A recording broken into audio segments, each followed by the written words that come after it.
Like how it looks? Yes. Beautiful. All right. Hello, and welcome to the very first episode of Next Level Adventures.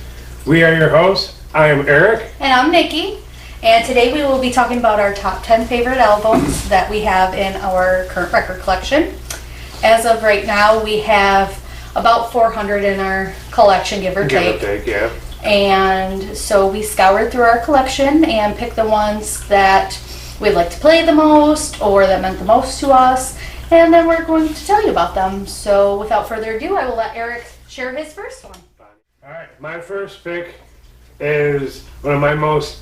I listen to this album pretty heavily because no matter what kind of mood I'm in, no matter what type of mood I'm in, this guy right here, Tom Petty and his greatest hits, will get me out of that mood. I've probably listened to this album easily most out of everyone that we own. Probably about once a month for sure this record gets played. And if I notice that I haven't played it in a while, it gets played, so. It's a 2 LP, and some of the songs on it, you already know. So you got American Girl, which is my favorite Tom Petty song, and you got Refugee, Don't Do Me Like That, obviously all the hits. So that's why this one is my number one. So, well, first, not number one, but first record I will be showing you. And we should also know that these aren't necessarily like our favorite albums of all time.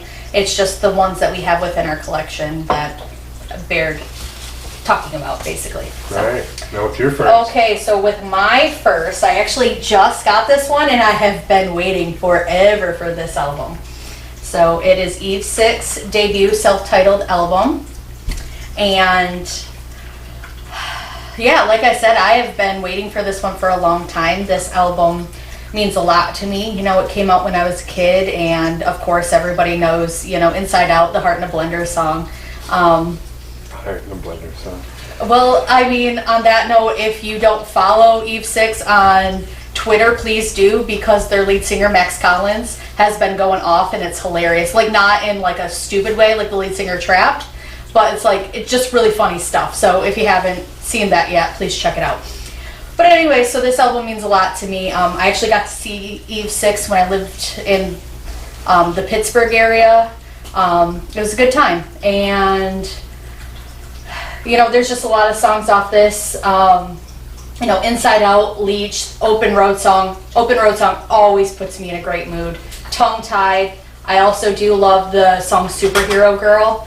Yeah, it's just a really fun album, 90s pop. I've always loved their lead singer as a lyricist because he does a lot of wordplay, and if you know lyrics to any Eve 6 songs, he always kind of incorporates that.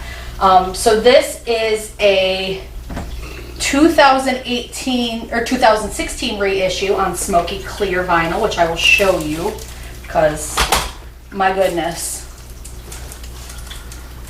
Pick it up and take it up there. Here, I'm gonna close. Extreme close up. Whoa! And of course, that was another thing about buying it because we love colored vinyl here. Most of ours are colored vinyl, except for our vintage ones. A lot of those aren't, but yeah. So that's my first pick. Eve 6, self-titled, the Fly record, as some know. All right. So tough to follow that one up, but I think this one's appropriate because this is hands down my favorite Fall Out Boy album. Fall Out Boy, as some of you guys may know, anybody who knows me really, Fall Out Boy is one of my favorite bands, and getting to see them back in what? 2013. 2013. It's really been 8 years ago. Wow. Because it was a couple weeks before I moved. That's the only reason I remember. So yeah, we got to see him live. Got to meet Patrick Stump, the lead singer and lead guitar player, correct? No. No, he's rhythm guitar. He plays guitar in some of them. Patrick's son plays guitar. Oh, yeah. Like, I thought you meant like another member. I'm like, no. No. Funny, we didn't. no. We were right there. The drummer was right there. I was Yeah. next in line to get the autograph from the drummer, but it's downtown Detroit. They shut down stuff like that out in the streets pretty quickly. So, Yeah. and it was outside. It was summertime or fall. Wasn't it? It was May. May. And we were set to see him again this past year, but this past year was 2020, and as all know by now, there was a pandemic. If you didn't know there was a pandemic, or still is, I would like to see the size of that rock. But one of my favorite Fall Out Boy albums, this got me through a lot of hard times because it's got songs, and I love it because the songs are in reverse on the back. But the Disloyal Order of the Water Buffaloes and What a Catch Donnie and America's Sweetheart. This whole album has some sort of deep meaning to me, and I love it.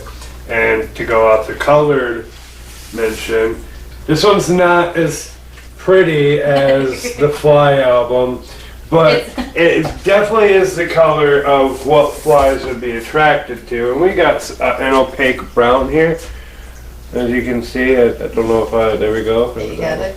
There we go. Nice little opaque brown, nice shit brown. But I don't care.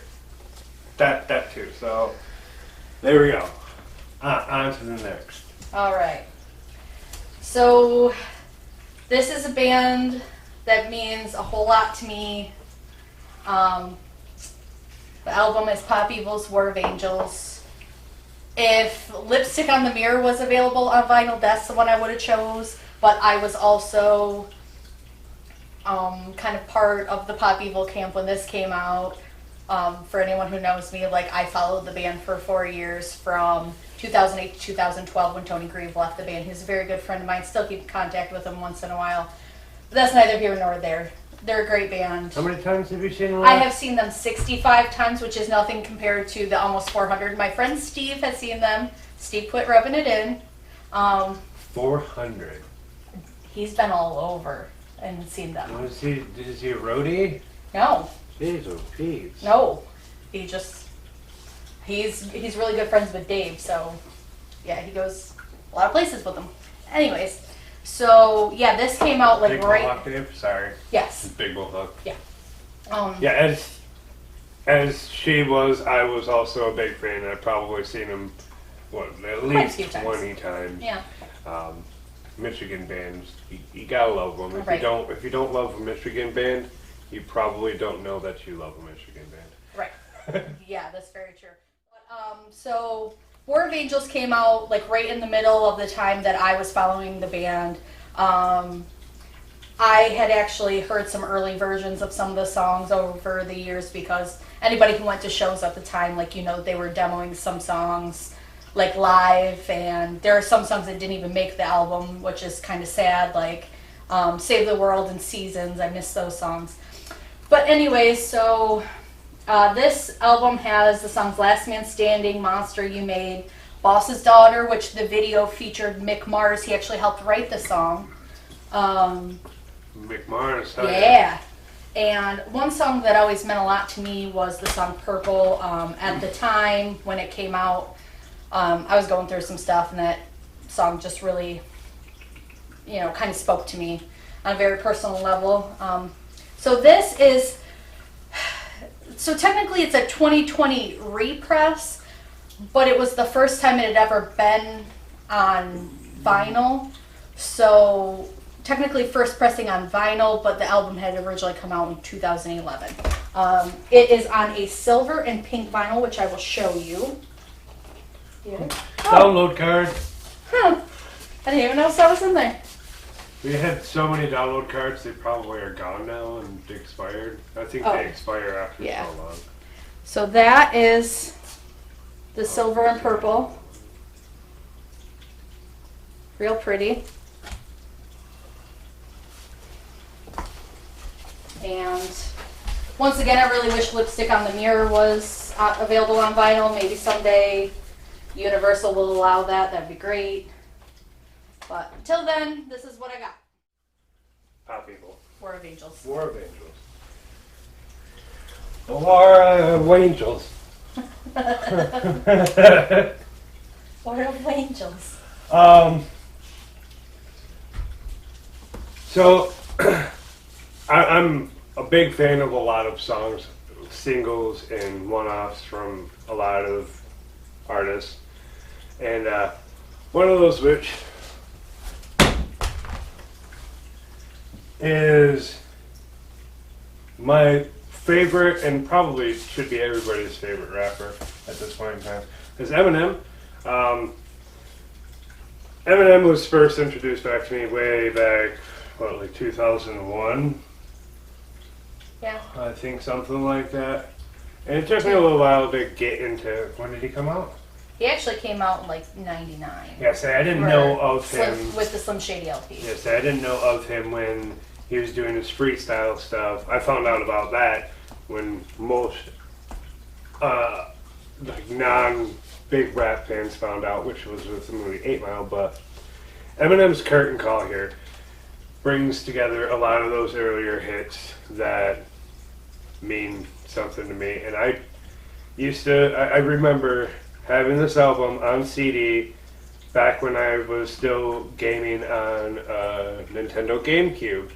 And I was playing a video game called Dirt to Daytona.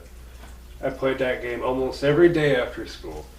And every time that I would play it, I would put one of 3 CDs on, and this was the one. And now I have the privilege of owning it on vinyl because my sweet dear girlfriend here was kind enough to just splurge and buy it for us one day.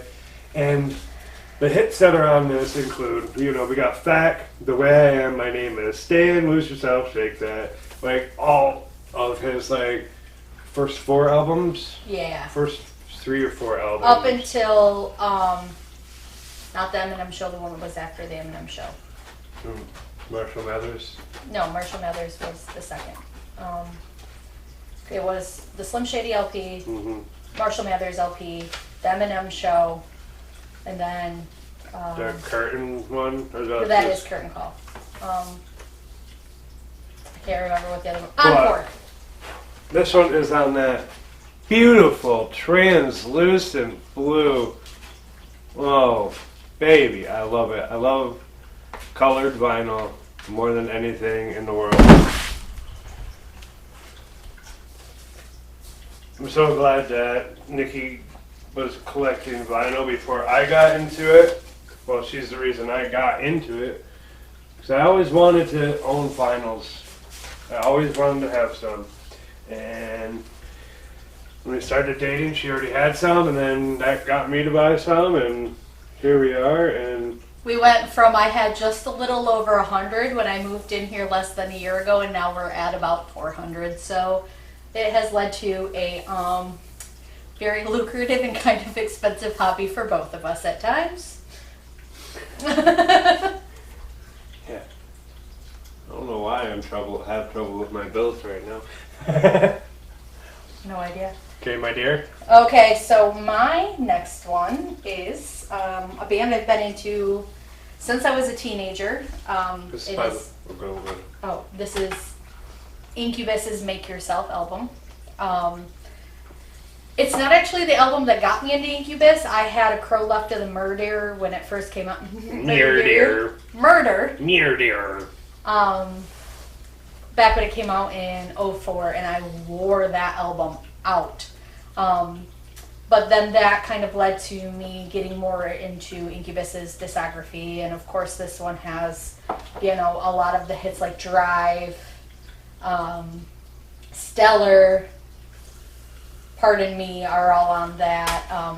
And there's literally not a bad song on this album. Pardon me for a moment. I would also like to state that this was a runner-up in my collection as well.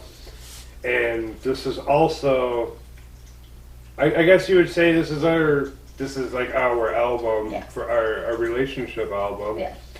Because we got to see them live shortly before the world started to end. And this is really kind of what music has always tied us together.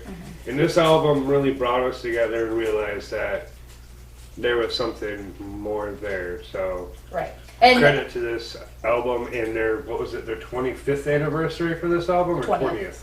20th anniversary concert, which was beautiful. Yes. That's all I have to say about that. And I'm going to excuse myself while she continues to talk about her experience of this album. Not anymore. Fine. So yeah, that concert we went to, they were performing this in its entirety for the 20th anniversary of the album. And we weren't technically dating yet, but we consider it to be our first date, I guess. And so, you know, it means something a lot more to me now than it did previously, but I've always loved Incubus because, yeah, sure, they're one of those like typical radio rock bands, but they've always had their own sound. Like if you hear an Incubus song, you know it's them. And Brandon Boyd's voice, he just has such a range. I've never heard anything that I disliked by them, so, you know, it was kind of a no-brainer. And so, yeah, I love this album. Incubus, Make Yourself. It is a 2013 repress. It's on just plain black, so I will pull that out and show you, what a black vinyl record looks like. So, yeah, that's the end of mine, and Eric will be back momentarily. All right.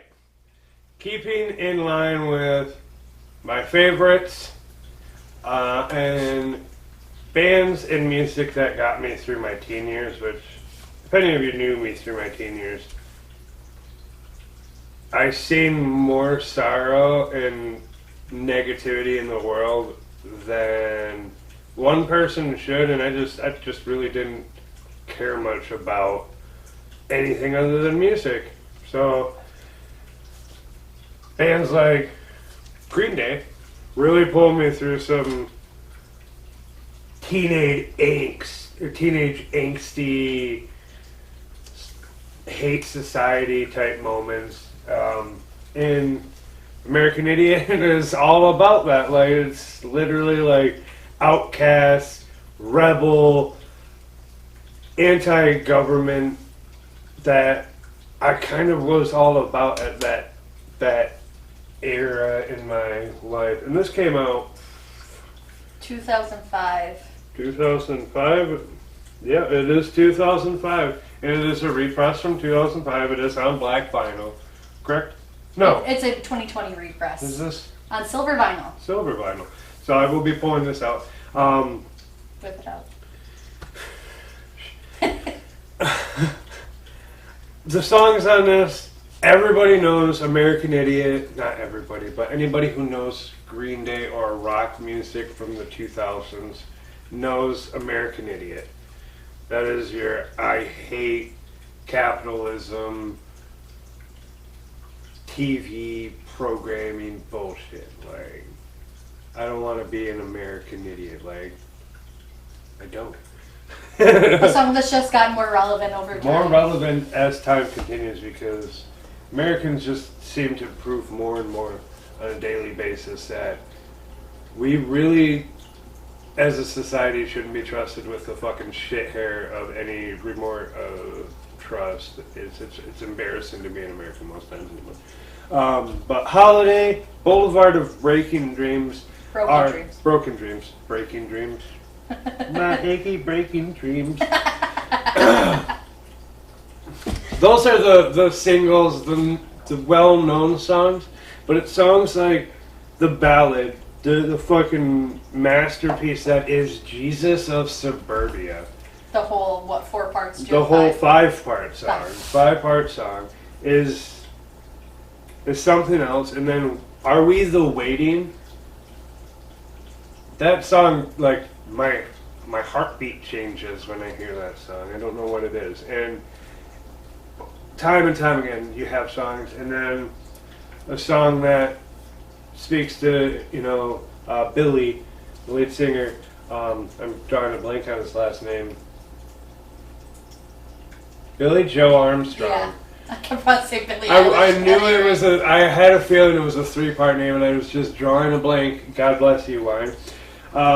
But this contains a song that he has trouble singing live still to this day, and I hope to God when we get to see them at Hella Mega Tour with Fall Out Boy and Weezer, that we get to hear him sing Wake Me Up When September Ends, because we're going to be seeing him in August and it's only appropriate.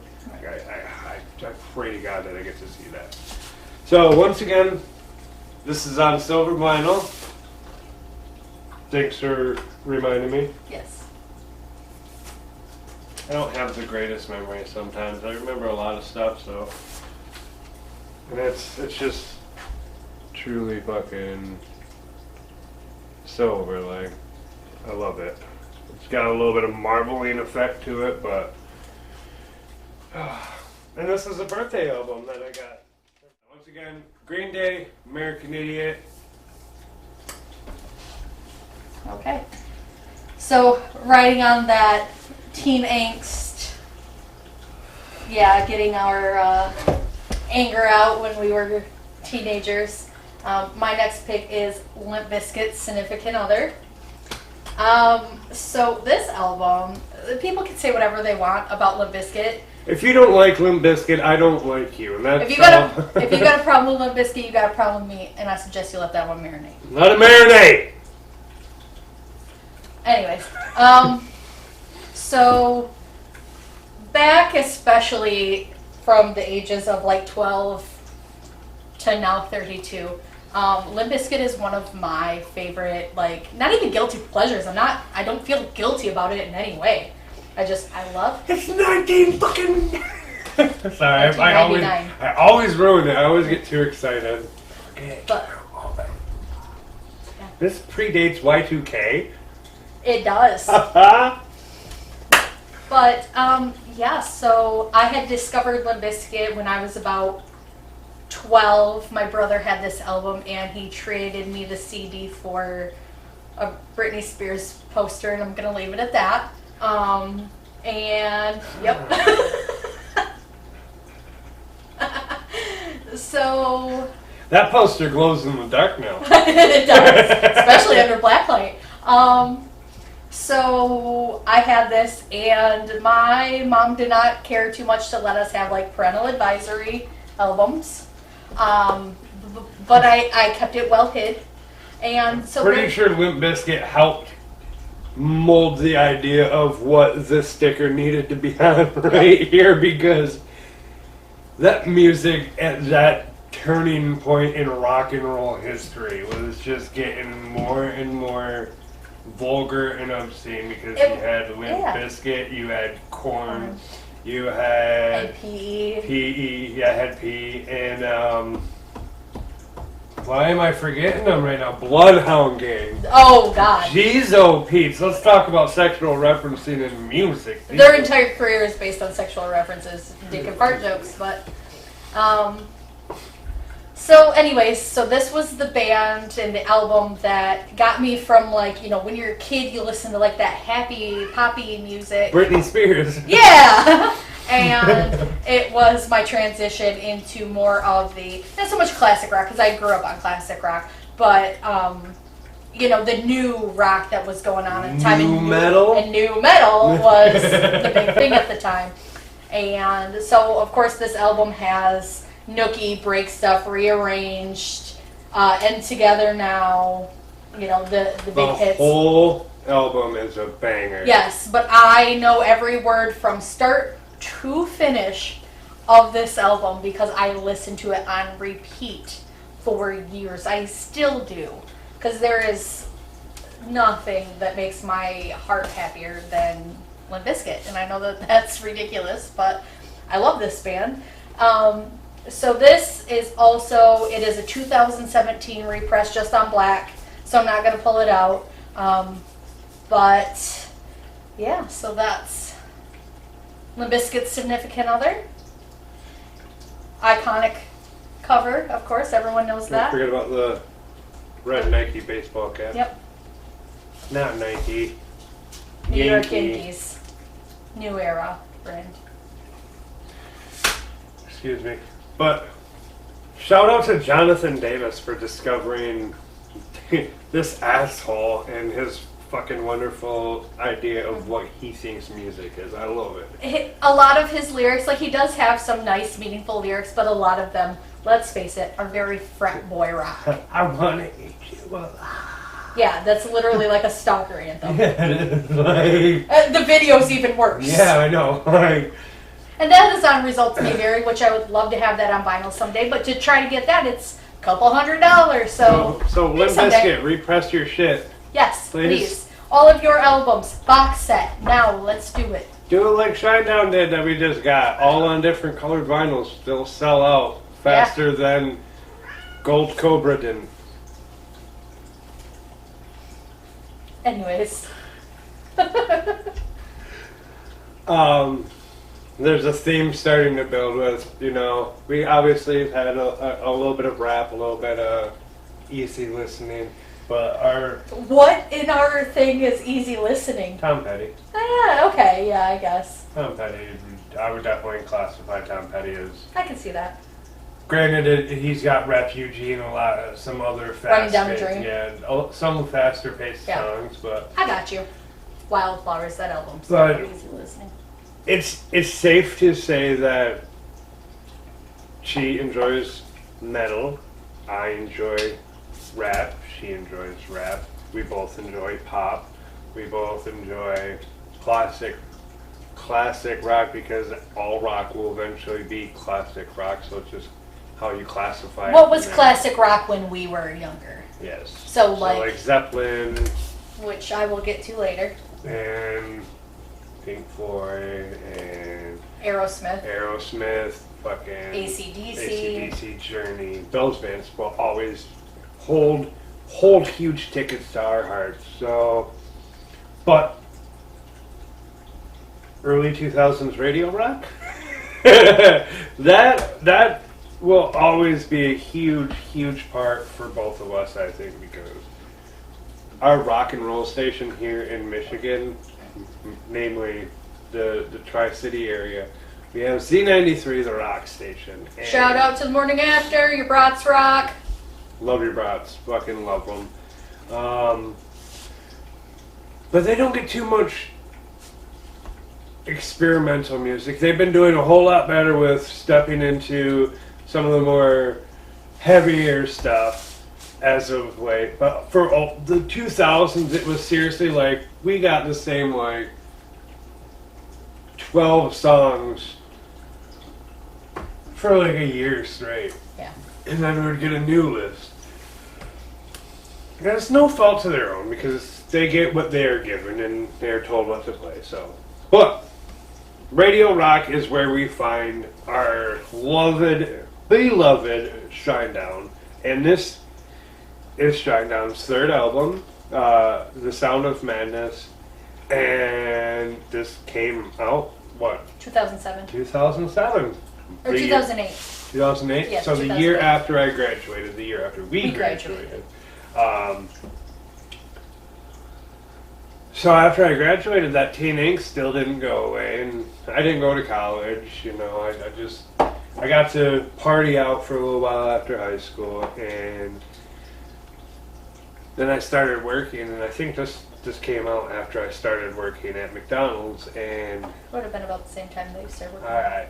as soon as I started working, I realized how much of a mistake I kind of had made. So we're still learning from shit here, and then this album comes out and reminds me that even the most successful people have their demons, their dark sides, their mental illnesses, and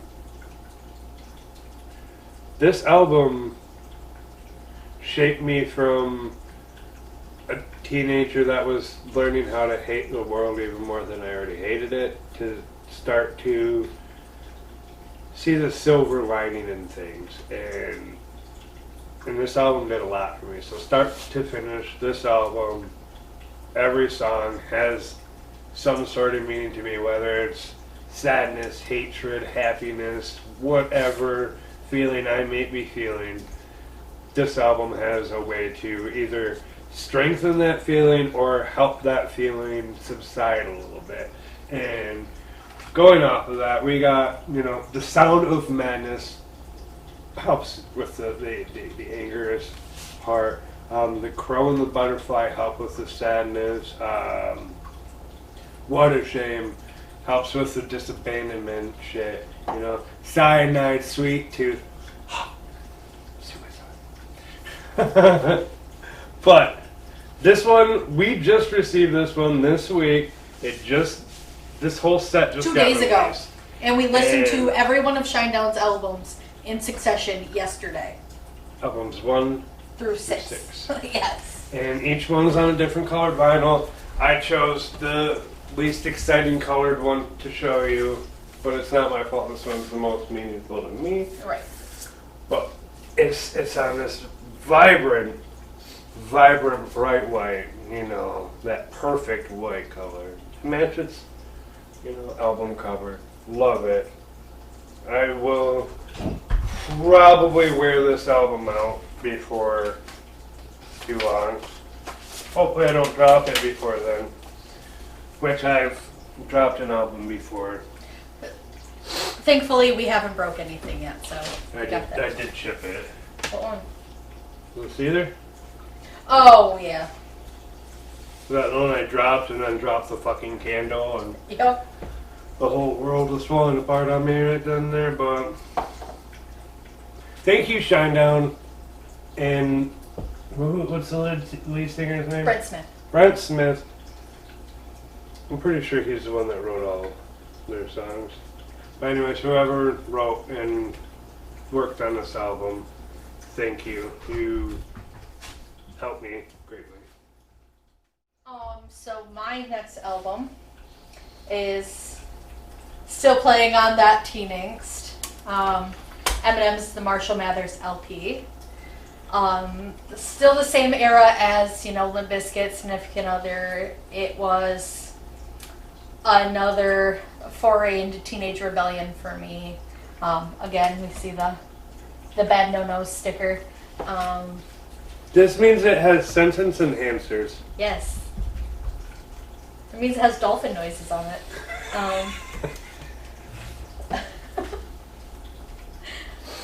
So, yes, I had this album on the down low, wore it out. Of course, this has the hits, you know, Way I Am, Real Slim Shady, Stan.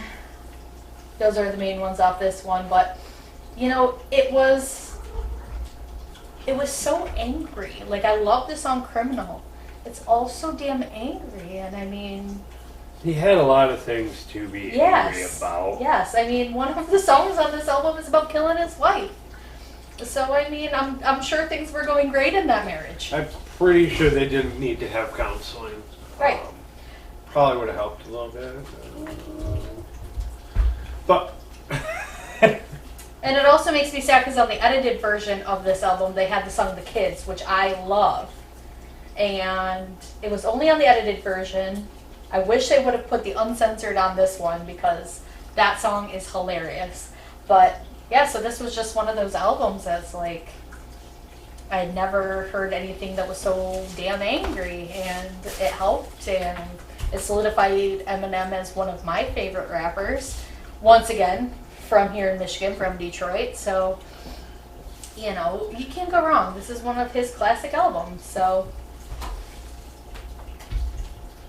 I was just celebrating Michigan. Leave me alone. The wine's kicking in. What else you got to say about Eminem here? Okay. So yeah. Eminem Marshall Mathers LP. This is a, sorry I forgot. It's a 2013 European reissue actually that we have here. It's just on black vinyl, so I'm not going to pull that out either. She just doesn't want to pull anything out on you. Right.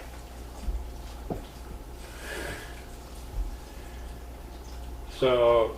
Okay. So yeah, that's all I have to say about Eminem's Marshall Mathers LP. Can move that along. Oh, move it along now. Hey, we're ready. You can go ahead with your next one. So my next album, this was my dad's favorite album, or not favorite album. I don't know what exactly his favorite album would have been, but this is his favorite band. And I got to listen to, Jesus Christ, I feel like I'm stuffed up. I got to listen to this band a lot growing up, and it's a very, very important band to me.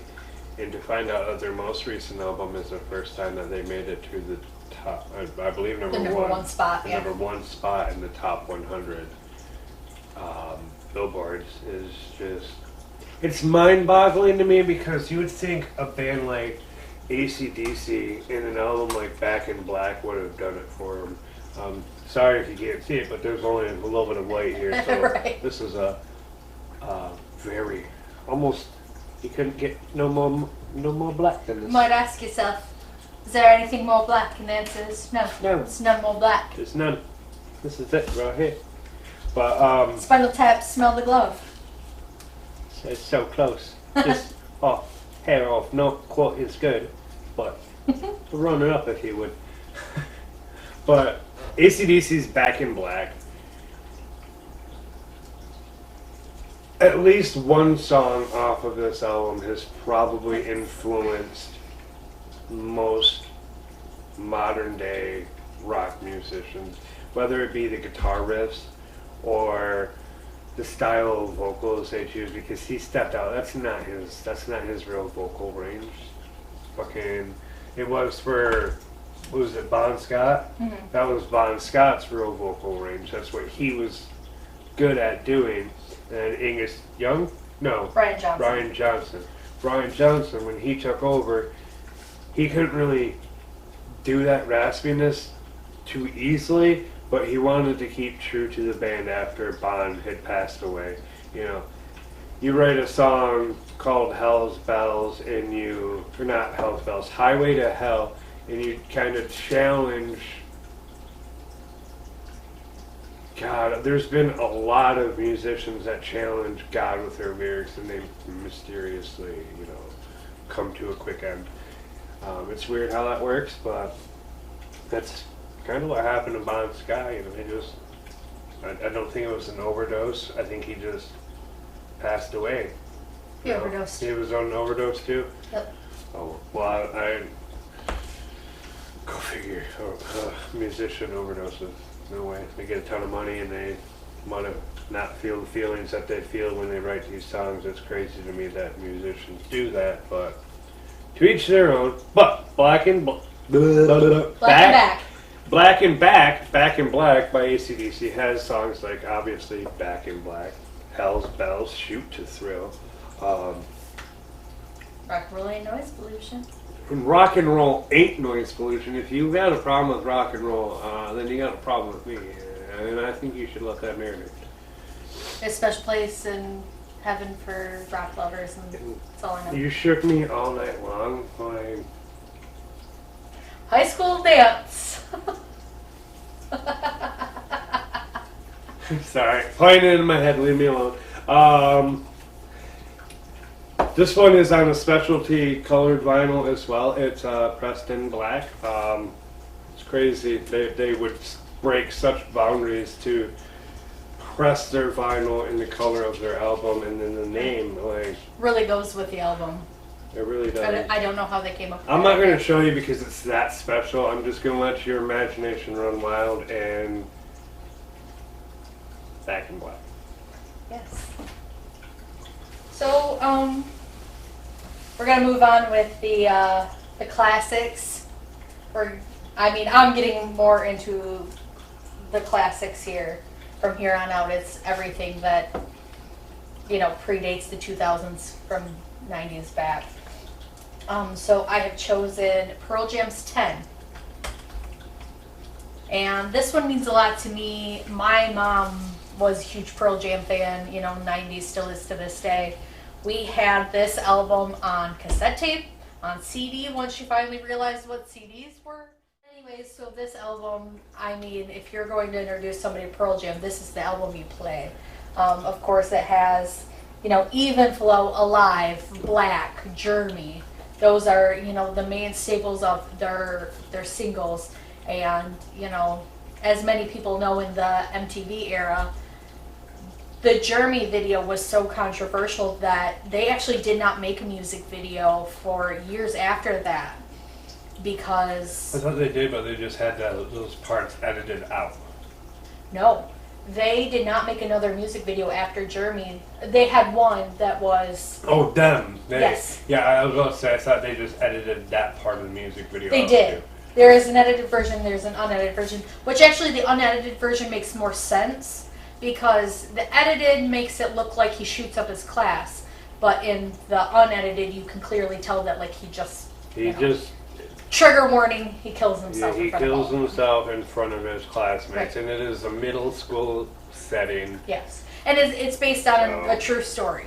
And it's, if you look into the actual story, it's actually very sad.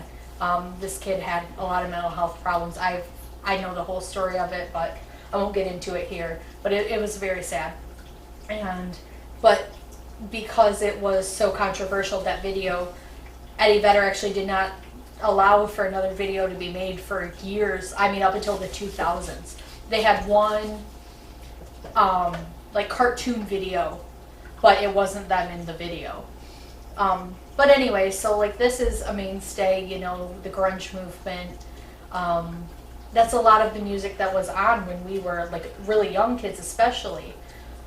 And you know, eventually nu metal came along and kind of killed it, but you know, it perseveres to this day. This is still one of my very favorite albums.